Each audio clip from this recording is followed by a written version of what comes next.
current situation on LA streets is they're completely designed for one thing only, which is cars. LA is notorious for its traffic, right? It doesn't work. I'm constantly swiveling my head trying to figure out, is this the day when I get hit? It's difficult to get around even with a car, and it's really the only option to be in LA. It's not that safe to cross the street, it's not that safe to use a bike. A bus is incredibly slow. But then driving isn't efficient either, so what are we left with? You know, we're all just kind of stuck in the worst option without any way out. Every 30 hours, an Angelino is killed in a car crash. The leading cause of death of our elementary and middle school kids, they're car crashes. Over half of Angelinos don't feel safe even crossing the street.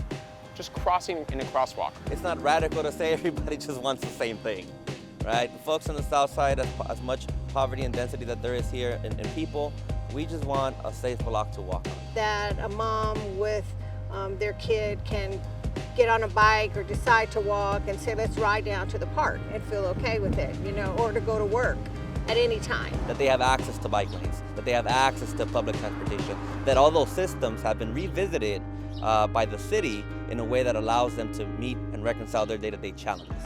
So the 2035 mobility plan was passed in 2015 by the LA City Council. This is a 20-year plan to build thousands of miles of bike lanes, bus lanes, crosswalks, slow cars down on residential streets, basically create a more livable city, more multimodal city. Unfortunately, they've only done 3% in 7 years. If you do the math, that means it'll take them about 200 years to do a 20-year plan and we'll all be dead.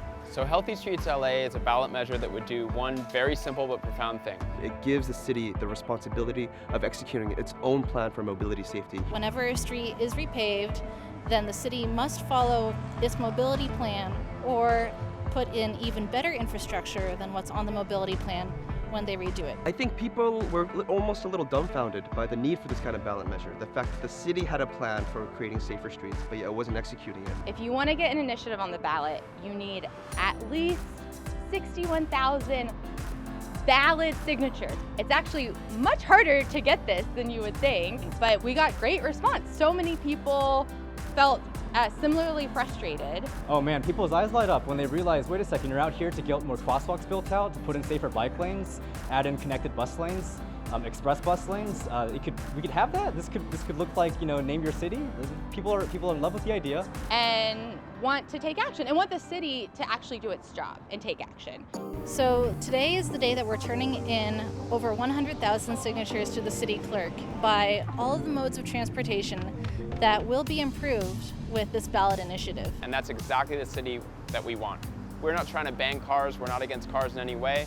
We want safe, reliable options that are both cars and non-cars. We want a multimodal city. Safe streets should be included in every conversation that we have. That life matters over cars and congestion, that let's slow down and let's create a safer community. Whether that's in a dense working class black community or a middle class white community or a heavily Chicano Latino immigrant Mexican community in the east side, I believe that there's a way that we can come together and make some changes that are adequate.